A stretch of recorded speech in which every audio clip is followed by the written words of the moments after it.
Olá! Hoje a gente vai mergulhar numa obra que é, sem exagero, um verdadeiro monumento. A história da literatura ocidental de Otto Maria Karpaus. E olha, o negócio aqui não é só contar a história dos livros, é algo que pode transformar o jeito como a gente entende a própria história. Vamos começar com uma pergunta. Parece simples, mas na verdade esconde uma dificuldade enorme. Como é que se conta a história de milênios de literatura? Pensa bem, por onde começar? Então, o Carpo ele percebeu que a maioria das histórias literárias caía em duas grandes armadilhas. A primeira, ele chamou de cronologia seca. Sabe, aquela lista de autores e datas, uma coisa depois da outra, sem vida, sem nenhuma conexão. A segunda são os silos nacionais, que é a mania de estudar a literatura de um país como se ela vivesse numa bolha completamente isolada dos vizinhos.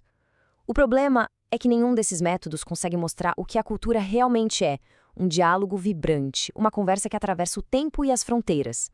E para descrever esse problema, o Karpos usou uma analogia simplesmente brilhante. Ele diz que esses métodos transformam a história da literatura numa verdadeira corrida de cavalos entre precursores e atrasados. A imagem é perfeita, não é mesmo?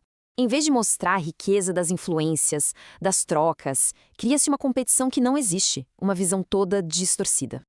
Ok, mas então, quem foi essa mente genial que conseguiu achar uma saída para esse labirinto? Vamos conhecer um pouco mais do homem por trás dessa obra gigantesca. Esse é Otto Maria Karpaus. Ele não era um acadêmico convencional, não mesmo. Era um imigrante austríaco que veio para o Brasil e aqui fez sua nova casa. Ele era chamado de o último homem da Renascença, porque o conhecimento dele era uma coisa absurda, vasta e, mais importante, profunda. Mas o ponto-chave aqui é o seguinte: a perspectiva dele de estrangeiro, essa mistura da bagagem europeia com a nova realidade do Brasil, deu ele uma visão única. Ele conseguia enxergar conexões que, para quem estava muito dentro da sua própria cultura, simplesmente passavam batido. Agora vamos ver como é que essa perspectiva tão diferente se transformou num método, um método revolucionário para entender a cultura. Carpeaux chamou a abordagem dele de método estilístico sociológico. O segredo está nessa dualidade. Ele dizia que a gente precisa olhar para a literatura com duas lentes, ao mesmo tempo. Primeiro, como uma expressão artística autônoma, quer dizer, a beleza do estilo, a forma, e, ao mesmo tempo, como reflexo do seu contexto social. Não é uma coisa ou outra, são as duas, sempre, inseparavelmente ligadas. Tá, mas como é que isso funciona na prática? Bom, basicamente em 3 passos. Primeiro passo, encontre o estilo, ou seja, identifique quais são as características estéticas da arte de uma época. Segundo, veja a sociedade, analisando as forças políticas, sociais que ajudaram a formar aquele estilo. E aí vem o terceiro passo, a grande sacada, conecte a cultura. O Karpaus fazia o que ele chamava de cortes transversais, conectando a literatura com a música, com a arte, com a filosofia daquele mesmo período. Para ele não existiam caixinhas separadas, sabe? Era tudo parte de uma grande teia cultural. A teoria é fascinante, mas nada como um bom exemplo para a gente entender de vez. E o Karpo usa a ideia de antiguidade para ilustrar o método dele de uma forma espetacular. Então, vamos lá. O que, afinal de contas, foi a antiguidade? A resposta de Karpo para isso é surpreendente. Depende. Depende totalmente de quando essa pergunta é feita. O jeito como cada época olhou para a antiguidade diz muito sobre ela mesma. Olha só. Na era carolíngia, por exemplo, os clássicos eram lidos como se fossem manuais de gramática. O conteúdo poético era praticamente ignorado. Aí, pulando para a Renascença, a antiguidade vira um espelho. Eles olhavam para as figuras de Plutarco e viam um reflexo do seu próprio ideal de homem culto e heróico. E quando a gente chega no século XVIII, a coisa se divide.